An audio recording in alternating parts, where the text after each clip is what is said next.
Hello, true crime fans. Welcome back. It's part 2 of the Fred and Rose West saga. So, you are a brave motherfucker for coming on back because everything's going to get so much worse. We're going to be diving into many more murders. We're going to be talking about the rest of the victims, what happened when they were finally arrested, all that kind of good stuff. But I've got myself a second glass of wine here, and cheers to you. I suggest that you be drinking something as well. Unless you're listening to this on your morning commute to work or something, and then, you pretty much shouldn't be drinking and driving.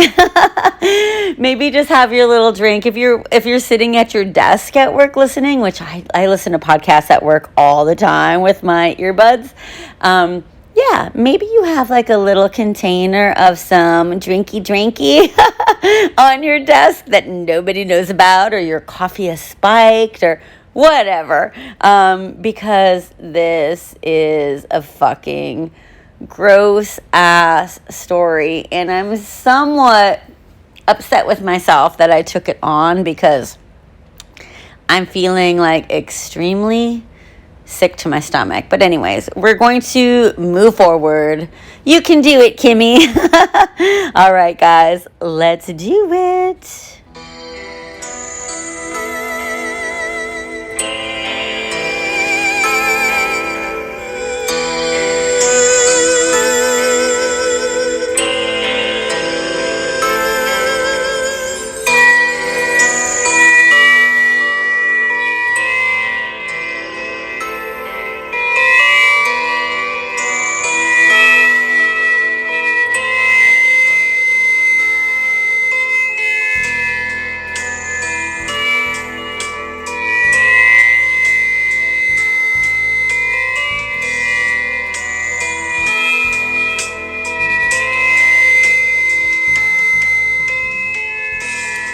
All right, all you awesome, beautiful people out there. I am Kimmy, and I am your host of the Always Talking Crime podcast. We are starting part 2 of this case. So if you did not listen to part 1, backtrack and go listen to that part first, and then jump back into this episode. I am giving you 2 episodes 2 days in a row, so not making you wait a whole week for part 2. So you're welcome. That should make you want to go to Apple Podcasts and give me 5 stars, right? Or Spotify and give me 5 stars. Or if your platform allows you to give me 5 stars, you should fucking give me 5 stars just for giving you 2 episodes 2 days in a row. All right, guys, we are going to jump right in, head first, or feet first. Let's do feet first. Talking about Anna Marie West, okay?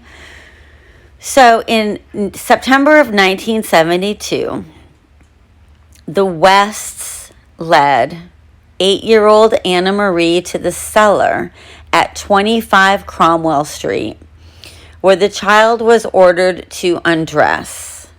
Of course, Anna Marie didn't want to, so Rose fucking tore the dress right off of her body.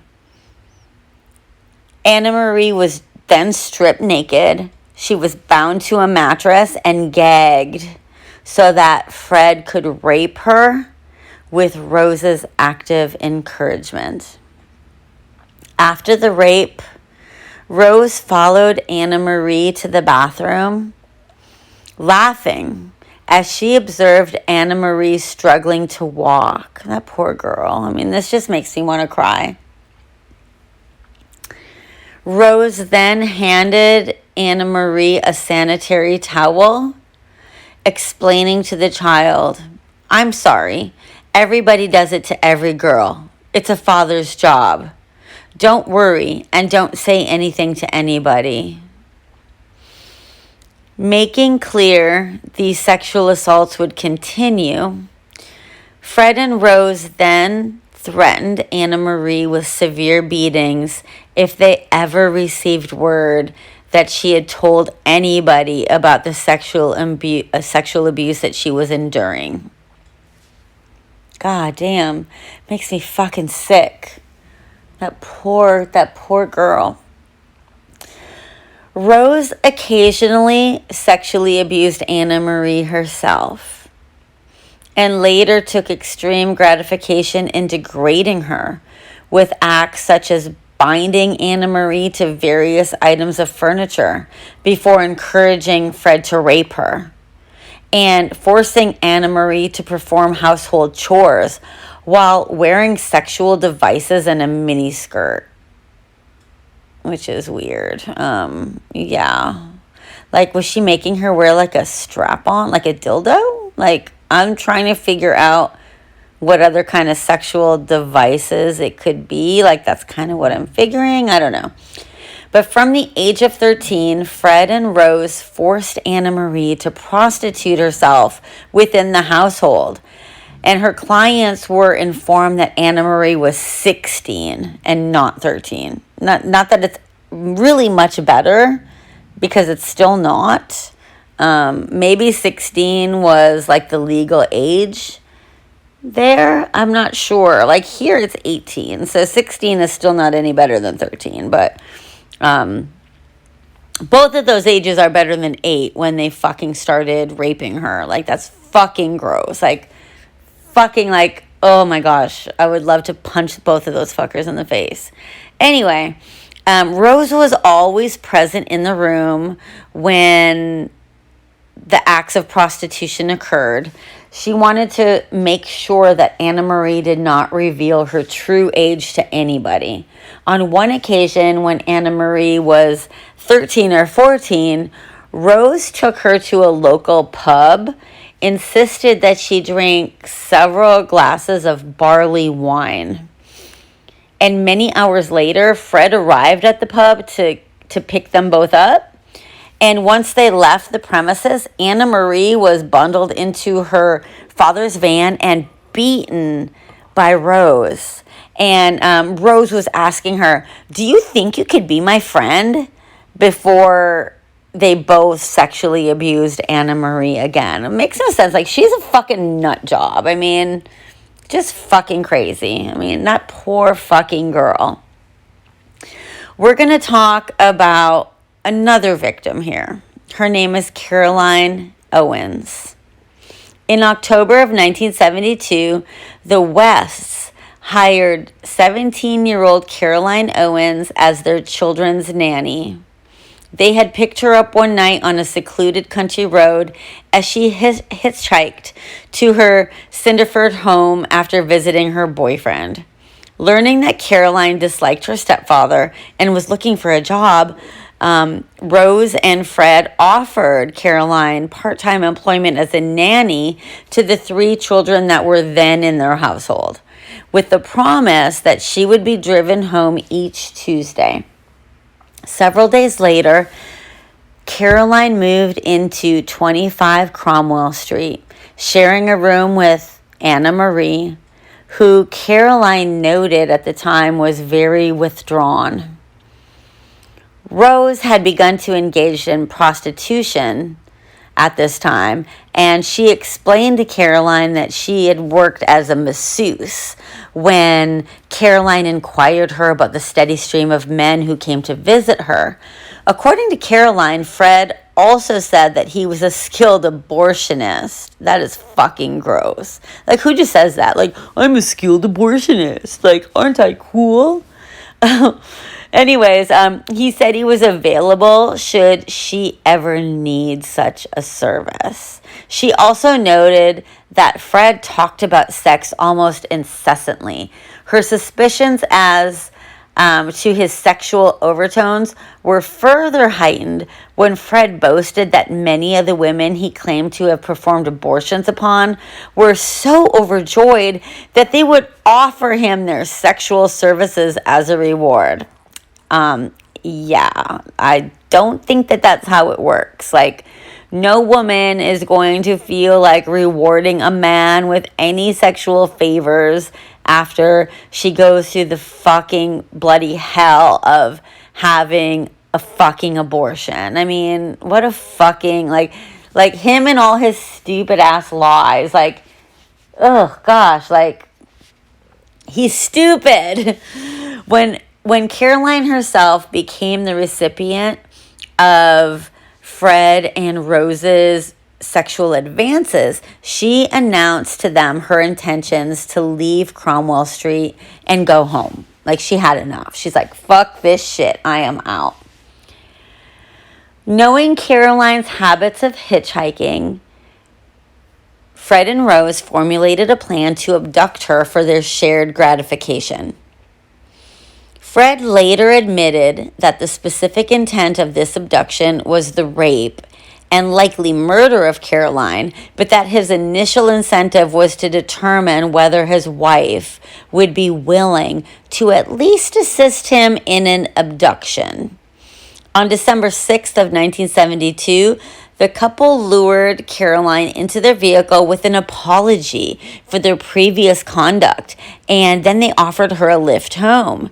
Caroline believed the Wests were sincere in their apologies to her and obliged, believing that she had simply, possibly mistaken their earlier intentions. But Rose joined Caroline in the back seat with the explanation that she wanted to have a girls' chat as Fred drove. But shortly thereafter, Rose began to fondle her as Fred questioned whether she had had sex with her boyfriend that evening. When Caroline began to protest, Fred stopped the car, referred to her as a bitch, and punched her into unconsciousness before he and Rose bound her, gagged her with her own scarf and some duct tape. When they got back to the house on Cromwell Street, Caroline was given a drugged cup of tea to drink, then again gagged and subjected to a very prolonged sexual assault from Fred and Rose. At one stage, Fred remarked, this is so fucking gross, Fred remarked that Caroline's clit was unusual. Ugh. And then he lashed her genitals with his leather belt. When Caroline screamed, Rose smothered her with a pillow and further restrained her around the neck. Why am I doing this fucking case? I mean, ugh. After that, she performed cunnilingus on her while Fred had sex with her and watched Rose pretty much go down on Caroline. So fucking sick. Quickly realizing the gravity of her situation, like, Caroline just decided to cease resisting their sexual assaults and just basically just let it happen. I mean, what more can you really do? Because if you're at that point, I mean, they could, like, literally, like, do anything else to you, like, traumatizing. I don't know, that's traumatizing enough, but, like, I have an active imagination, and there's many other things that they could have done to brutalize her. So she just let it happen. So the following morning, having noted Caroline screaming when one of his children had knocked on the door of the room in which he was restrained, Fred threatened her that he and Rose would keep her locked up in the cellar and allow all of his black friends, quote unquote, to abuse her. And that when they had finished, he would bury her body beneath the paving stones of Gloucester. Fred then claimed that he had killed hundreds of young girls, adding that Caroline had only been brought to the house for Rose's pleasure. Fred and Rose then calmly asked Caroline whether she would even consider working as a nanny for them again. Like, bitch one and bitch two? No, But seeing her escape avenue, Caroline agreed to nanny for them again, and she vacuumed the house to indicate her belief in becoming an extended member of the family. But later on that day, Caroline escaped and she returned to her home. Although initially too ashamed to tell her mother what had happened to her, her mom noticed the welts and the bruises all over Caroline's body. And Caroline burst into tears and confided to her mom what had happened to her. Her mother immediately reported Caroline's ordeal to the police. And the Wests were arrested and charged with assault, indecent assault, actual bodily harm, and rape. The case was tried at Gloucester Magistrates Court on January 12th of 1973. But at this time, unfortunately, Caroline had decided that she could not face the ordeal of testifying against Fred and Rose in court. All of the charges pertaining to her sexual abuse were then dropped, and the Wests agreed to plead guilty to the reduced charges of indecent assault and causing actual bodily harm. Both of them were given just a small fine. It's basically like a little slap on the wrist, and the couple were allowed to basically just fucking walk free, which infuriates me. I mean, I get that victims are afraid to testify in court. So, like, I'm not victim shaming at all. Like, I've never been in that position. I'm sure it's super scary. But by God, I wish that Caroline would have been able to find the courage and the strength to testify against them so that they would have been put away and other lives, would have been saved. 3 months after the assault trial, Fred and Rose committed their first known murder. The victim was a 19-year-old named Linda Go, with whom Fred and Rose became acquainted with through a male lodger in early 1973. Go regularly visited Cromwell Street and engaged in affairs with 2 different guys that were renting rooms from Fred and Rose. On April 19th, she moved into their home on Cromwell Street.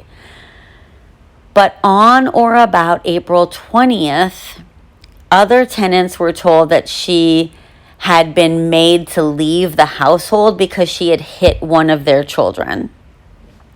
This story was repeated to Go's mother when she contacted the Wests to inquire about where her daughter was. When Go's dismembered body was found, later the jaw was completely wrapped in adhesive and surgical tape to silence her screams. And 2 small tubes had likely been inserted into her nasal cavities to allow breathing. Long sections of string and sections of knotted fabric were also discovered with her remains. Go had likely been suspended from holes that were carved into the wooden beams supporting the ceiling of the cellar. Frank later admitted that he had devised those beams for the purpose of suspending his victims' bodies.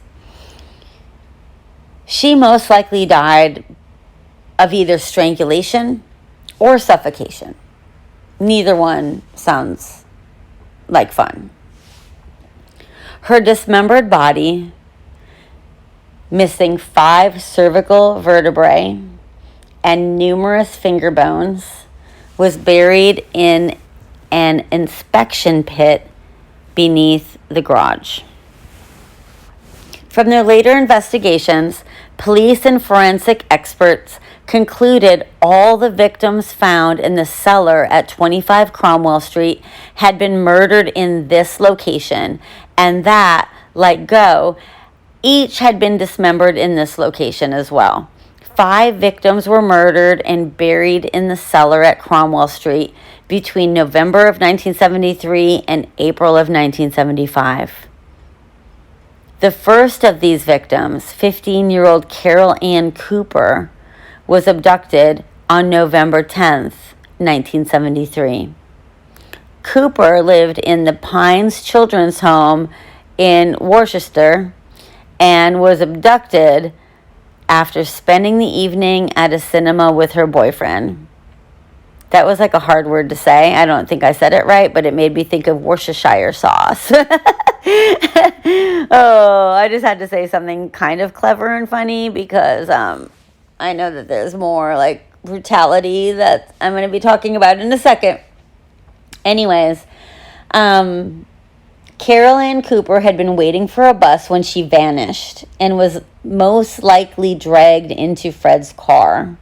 Her face was bound with surgical tape and her arms bound with braiding cloth before she was driven to Cromwell Street.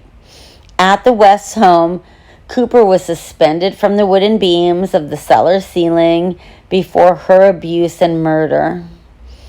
As had been with the case of Linda, Cooper also died from strangulation or asphyxiation before her body was dismembered and buried in a shallow cubicle grave in the cellar. So basically, a cubicle is like square. Over the following 17 months, 4 more victims between the ages of 15 and 21 suffered a similar fate to that endured by Goh and Cooper, although the disarticulation conducted upon each successive victim, plus the paraphernalia discovered in each shallow grave, suggests that each victim was likely subjected to greater abuse and torture than those previously murdered. So every time they fucking murder somebody, they get to be more and more and more and more fucking brutal. Following the murder of 18-year-old Juanita Mott in April of 1975, Fred concreted over the floor of the entire cellar. This is fucking gross, but he later converted this section of the household into a bedroom for his oldest children. Ugh. Fred and Rose are not known to have committed any further murders until May of 1978, when Fred, either with or without Rose's participation, but certainly with her knowledge, murdered an 18-year-old lodger named Shirley Robinson. Robinson had first met Fred at the Green Lantern Cafe that, he and his father-in-law had owned in April of 1977, and had taken lodgings with the West that same month. So she was living in their home, renting a room. She was heavily pregnant at the time of her murder. Although Rose, who was herself pregnant at the time, initially boasted to neighbors, this is fucking weird. Okay, we all have neighbors, right? Unless you live in the middle of nowhere. Could you imagine bragging to your neighbors that your husband got some other chick pregnant? I can't even imagine. I cannot imagine. But she was boasting and bragging to the neighbors that Shirley Robinson's child was Wes, was her husband's. Which is fucking insane. Why would that be a good thing? This is fucking weird. But she soon developed a deep resentment of Robinson, and the motive for her murder is likely to have been jealousy. Her body was buried in the garden of 25 Cromwell Street. It was extensively dismembered, but no restraining devices were found with these remains, making a sexual motive for this murder unlikely. The unborn baby had been removed, and had several of its bones missing. When they found the skeleton, some of the bones were missing. Shortly afterwards, Rose unsuccessfully submitted a claim for maternity benefits in Robinson's name with social services. Fuck that bitch. As had earlier been the case with Charmaine and Linda, Fred and Rose told anyone who asked about Robinson's whereabouts that she had relocated to live with her father in West Germany. The final murder that Fred and Rose are known to have committed with a definite sexual motive occurred on August 5th of 1979. The victim was 16-year-old Allison Chambers, who had run away from a local children's home to become the West's live-in nanny in the middle of 1979. Chambers is believed to have lived in their household for several weeks before she was murdered, and Rose had promised Chambers that she could live at a rural, peaceful farm she claimed that her and Fred owned. Her body was also buried in the garden of Cromwell Street. It was buried close to the bathroom wall, and although Chambers was likely dismembered, her skeleton was not marked by the striations as the earlier victims' bodies had been. Fred and Rose later sent a letter to the Chambers family. It was a letter that was actually written by Chambers to her mother before she was murdered. So they just simply went and mailed it out to the family. Heather and Mae West became the focus of Fred's incestuous sexual attentions after Anna Marie ran away from home in 1979. She had endured a particularly severe beating from Rose to her stomach just days after being discharged from the hospital. Remember when she was having that ectopic pregnancy? So she ran away. But then the frequency of the abuse that was endured by Heather and Mae increased, especially when both girls reached the age of puberty. Fred was overt and unapologetic in his conduct, and he would just fucking justify his actions with the simple explanation, I made you. I can do what I like with you.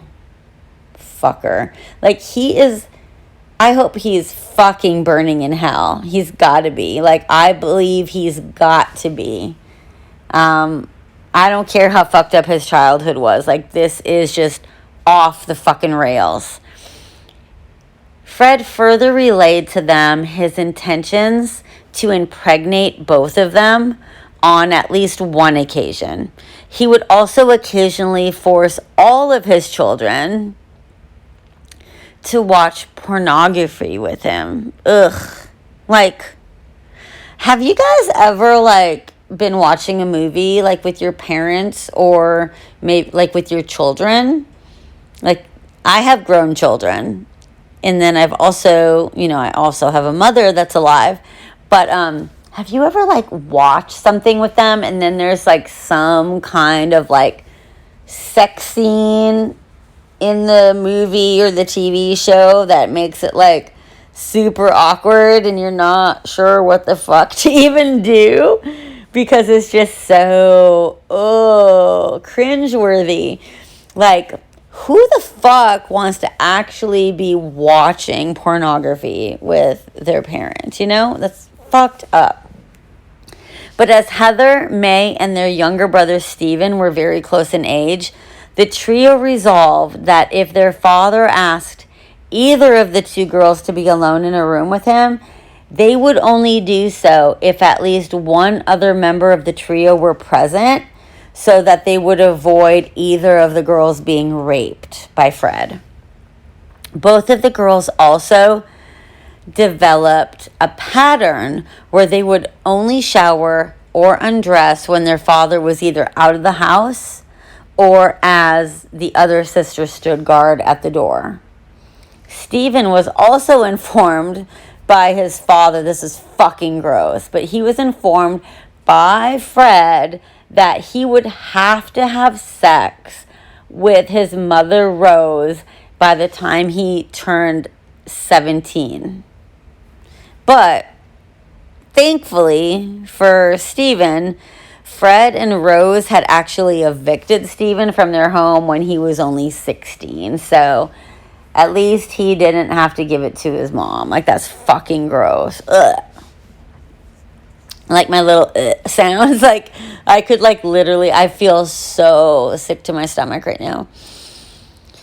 Although the girls were repulsed by their father's behavior, May, having once endured Fred's throwing a vacuum cleaner at her when she refused to let him fondle her, started to develop a mechanism, like a survival mechanism, where she would tolerate Fred sexually fondling her, but then jokingly brush aside any efforts he made to take the molestation further.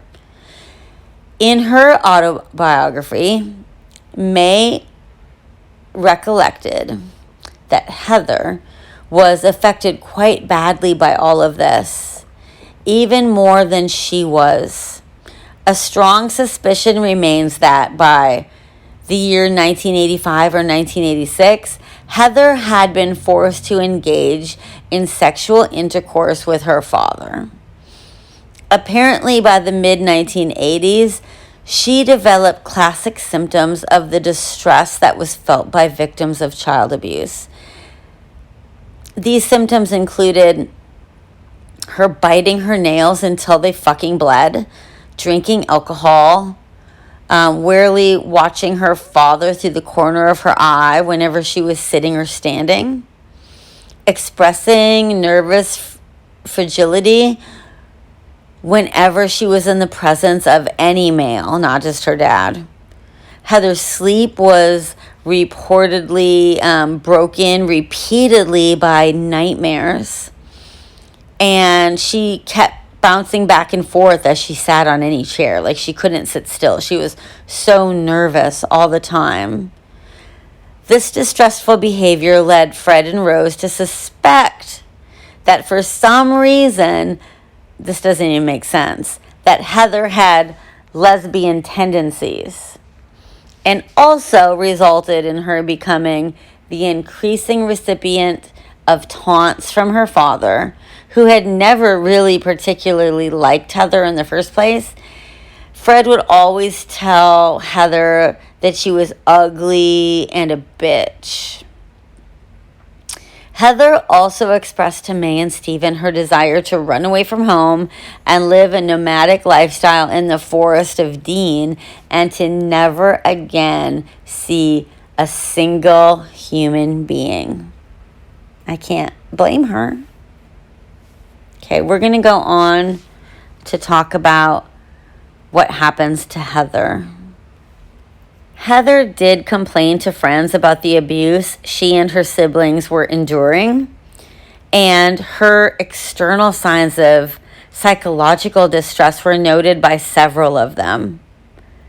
Staff at her school were also known to have expressed concerns as to why Heather, who is normally a studious and obedient pupil, suddenly refused to obey orders, either to change her clothing or shower after sporting activities like PE or gym class.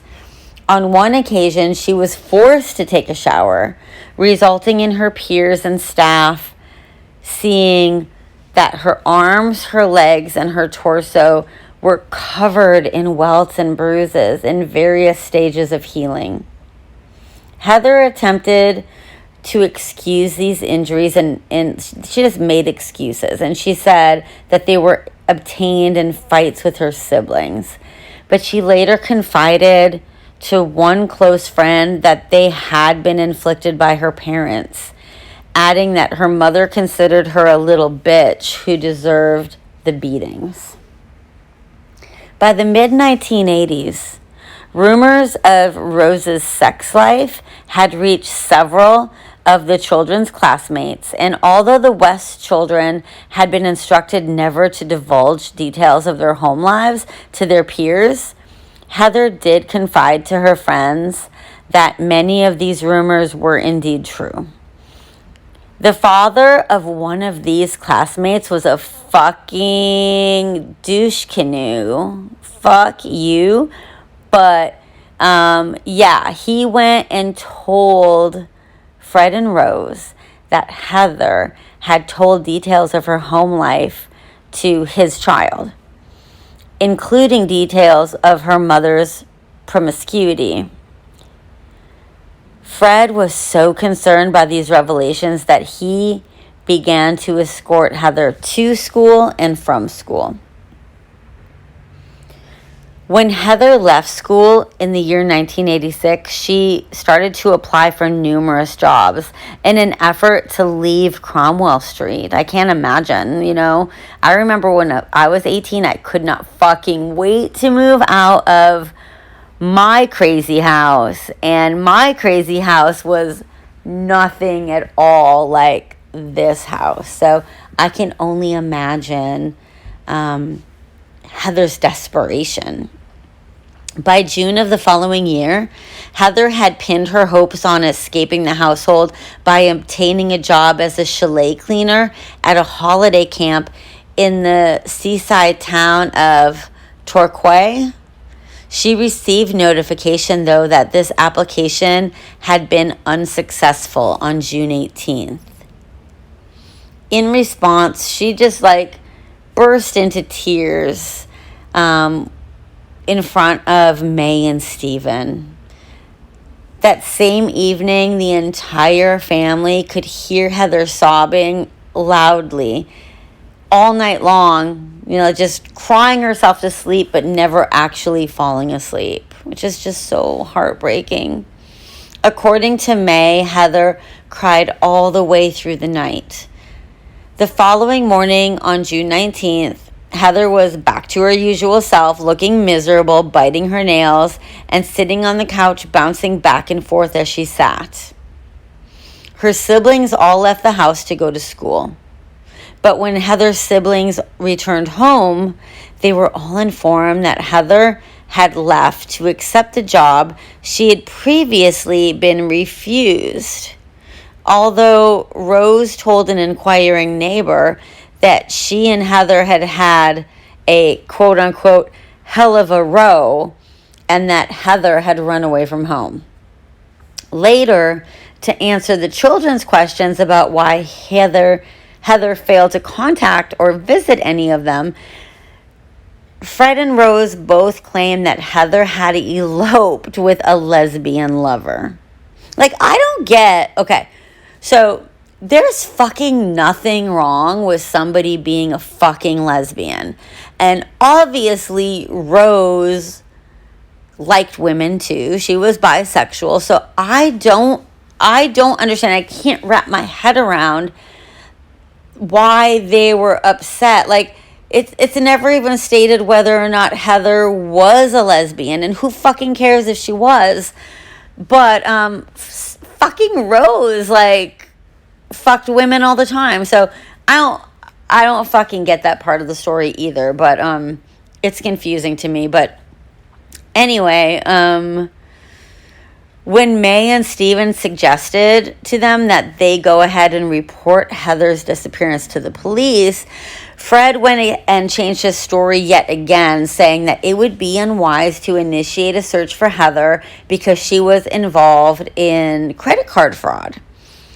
So on more than one occasion, Fred and Rose persuaded some unknown acquaintance to fake a phone call from Heather to her parents. So they would get somebody to pretend to be Heather and talk on the phone to Fred and Rose, but not let the kids talk to her. It's just crazy. I'm going to read you guys a statement that Fred West had made to police in 1994 after he and Rose were arrested. It's about Heather. It says, I mean Heather. I thought the bloody world of Heather.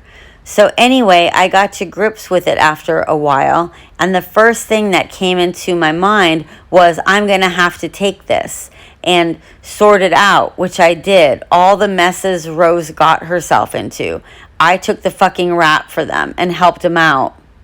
So anyway, I said, you'll have to tell me exactly what happened. She said that Heather was cut up. Well, I never felt so ill for a few seconds, a few minutes before I could get to grips with myself again. And I said, what on earth did you cut her up for? She said she wouldn't fit in the dustbin. Now, the thing that makes it hard is that she cut Heather up and chucked her in a fucking dustbin. Her daughter in a dustbin. In the years following Heather's disappearance, Fred occasionally jokingly threatened the children that they would end up under the patio like Heather if they either misbehaved or divulged the mistreatment that they endured to anyone outside the household.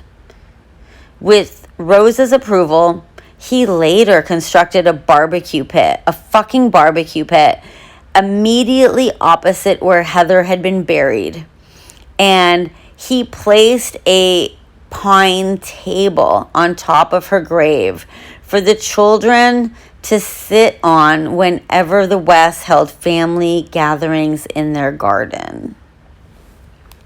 So fucking disrespectful. Heather's disappearance, Fred and Rose's constantly changing stories about their daughter's whereabouts, plus their allusions to foul play, ultimately led to police inquiries as to Heather's whereabouts. Like, where the fuck is Heather? These inquiries culminated into a search warrant being issued to excavate the West Garden in February of 1994. But in May of 1992, before that happened, Fred asked his 13-year-old daughter, Louise, to bring some bottles to a room on the first floor of their home. Rose was not present in the home at the time. Shortly thereafter, the girl's siblings heard her screaming, "No, don't." Later, Fred returned downstairs. Louise was found by her siblings in pain and agony, sobbing that her father had just raped and sodomized her, and at one point partially strangling her. When Rose returned home, Louise confided in her mother that she had been raped by Fred. But Rose fucking replied, "Oh well, you were asking for it."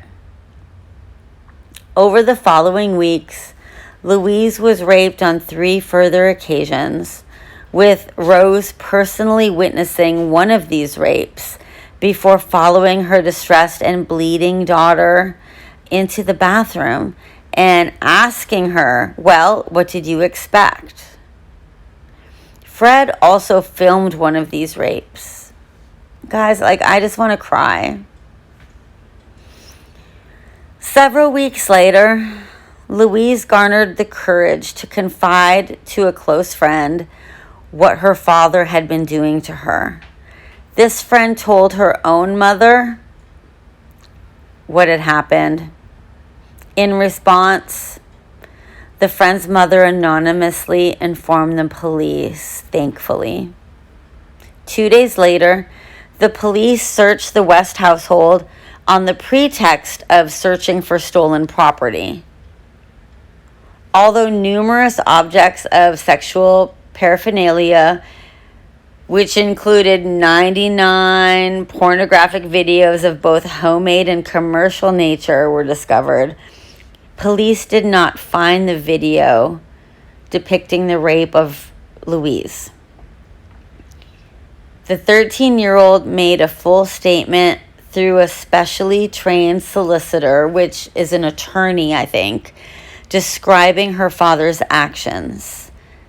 The fact that the sexual abuse had begun when she was 11, and that her mother had been casually indifferent to her plight.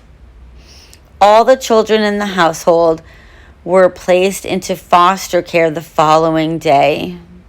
Medical examinations revealed evidence of physical and sexual abuse.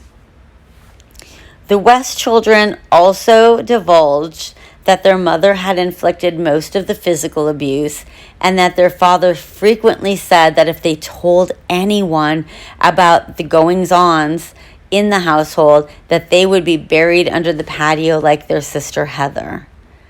So police began a full-scale investigation, eventually leading to Fred being charged with 3 counts of rape and 1 of buggery, which is typically anal sex. And Rose was charged as an accomplice. Rose was also charged with child cruelty because she incited her husband to engage in sex with their daughter. And she also was charged with obstructing the police. The Wests were questioned as to the whereabouts of Heather, and although Fred claimed that Heather was alive and well and supporting herself through prostitution, Rose initially claimed to have no knowledge of where Heather was or why she had even left home. She claimed on August 11th that she could remember now that her daughter had left home on her own persuasion due to Rose's concerns that her other children may discover that Heather was a fucking lesbian or a supposed lesbian. Rose then added that she had also given Heather money so that she would leave the household, before further claiming to have maintained sporadic telephone contact with her daughter over the years. So it's just a bunch of bullshit. Like, she was just spouting out bullshit from her ugly fucking mouth. The following day, fucking bitch Rose was granted bail on the condition that she did not maintain contact with any of her children, her stepdaughter, or her husband prior to her upcoming trial. As Fred awaited trial, he was held on remand in Birmingham. Learning that her father had denied any wrongdoing, Anna Marie also contacted police to offer a full statement detailing her experiences as a child. In a statement given to Detective Constable Hazel Savage, Anna Marie recounted the extensive physical, mental, and sexual abuse she had had to endure as a child at the hands of her father and her stepmother, before agreeing to testify against both of them at their upcoming trial. Anna Marie also added that she had for several years been unsuccessful at attempting to trace her mother Rena and half-sisters Charmaine and Heather. Further inquiries conducted with Anna Marie's husband, Chris Davis, revealed that Heather had confided in him just how unhappy she was shortly before her disappearance and her desire to leave home. Davis also elaborated that although Heather had not divulged any details to him about her enduring any sexual abuse, he had been so concerned for her welfare that he had offered to confront Fred and Rose himself. But Heather had dissuaded him from doing so, blurting, "For Christ's sakes, don't, because they'll kill us both." Davis then suggested that they might wish to speak with Heather to garner further details of her abuse. In their efforts to gather further evidence, police and social services also spoke with May, who, after speaking with Louise and learning that Louise did not wish to see her father charged, initially denied that she had endured any molestation as an adolescent. I'm sure that Louise was scared, and I'm sure that May was also scared. I can't imagine being in that position. It's horrifying. Police then focused their attentions on tracing Heather in efforts to corroborate Anna Marie's claims of sexual abuse, but inquiries to the Inland Revenue and the Social Security Department held no records to attest her even being alive anymore. 2 months later, Social Services also contacted the police to stress their concern over Heather's whereabouts. This case against the Wests collapsed when Anna Marie and her 13-year-old half-sister Louise declined to testify at the court case on June 7th of 1993, with the child rape victim expressing her desire to return to her family and Anna Marie choosing to withdraw her statement because of her noting the misery of her younger siblings and really her fear of Rose being so vindictive to them.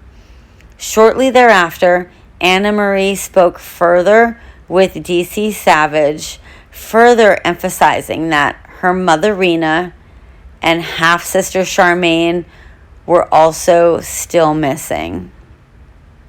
So, although the Wests were then acquitted of all charges, all of the younger children thankfully remained in foster care, albeit with permitted supervised visitations to Cromwell Street.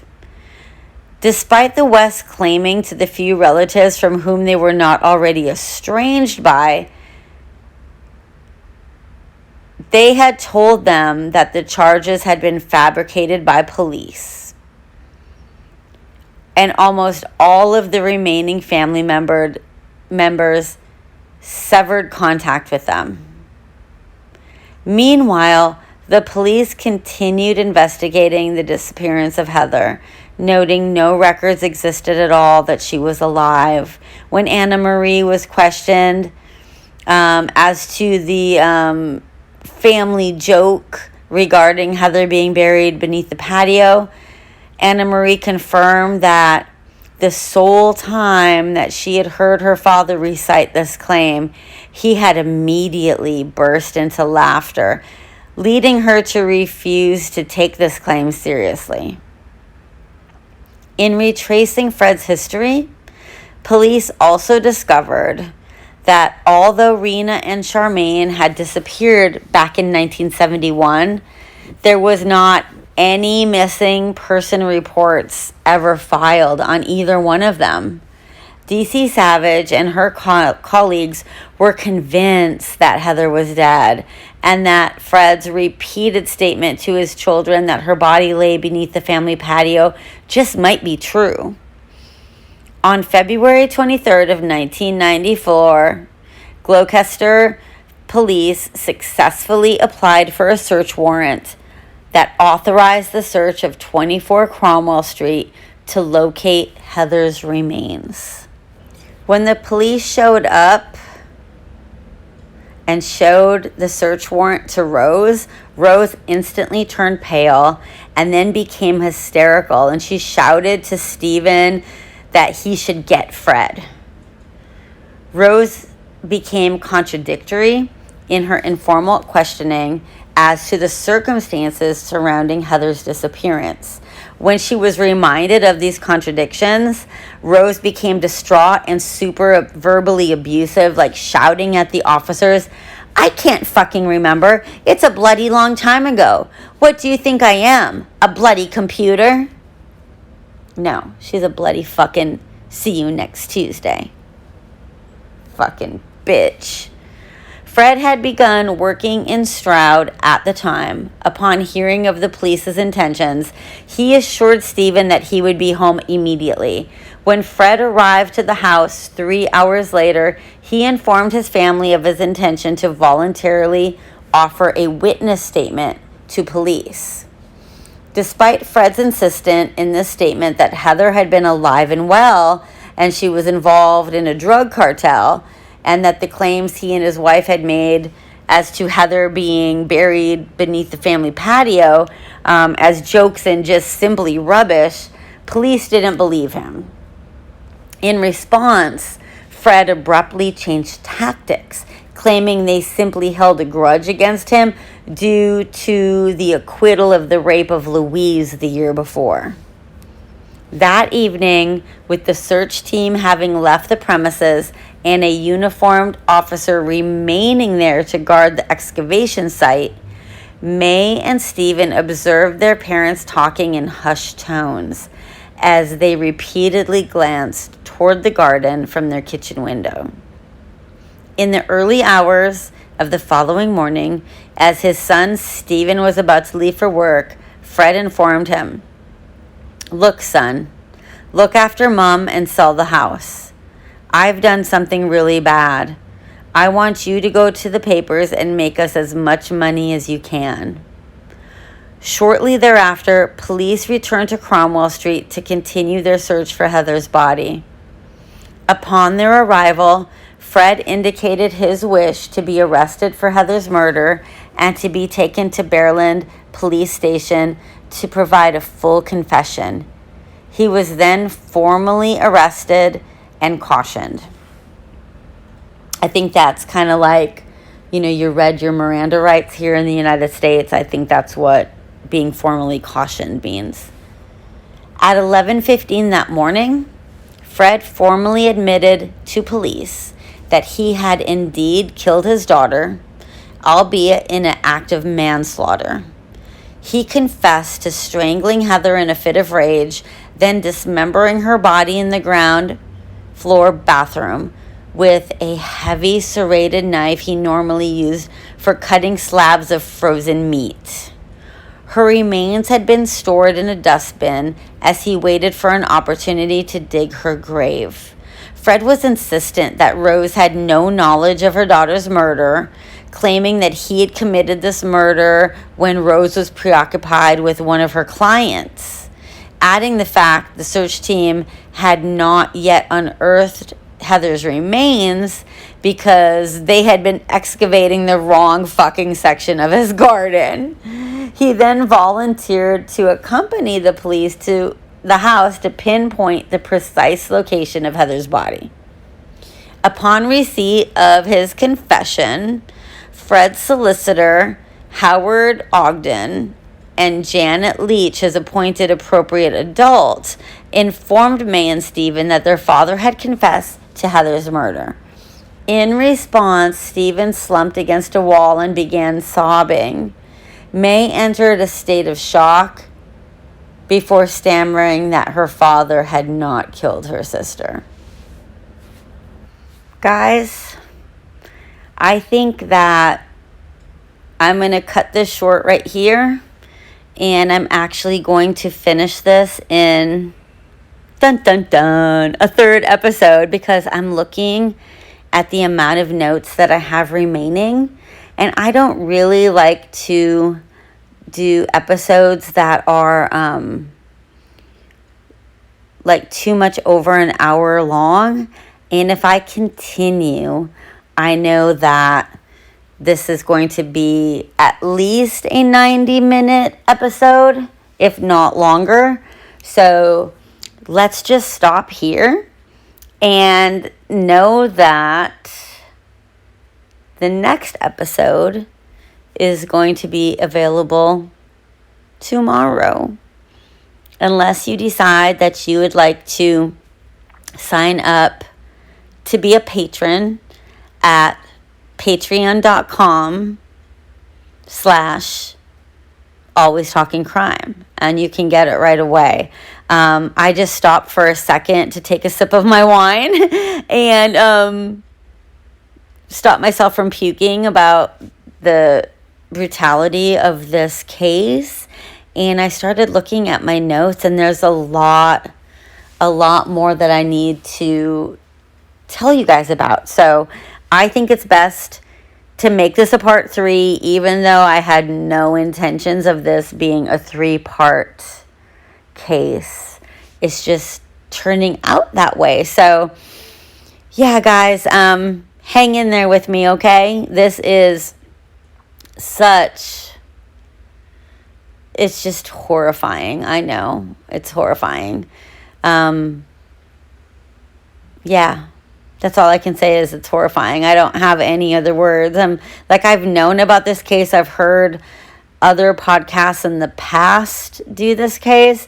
I know I listened to this the first time when I did it.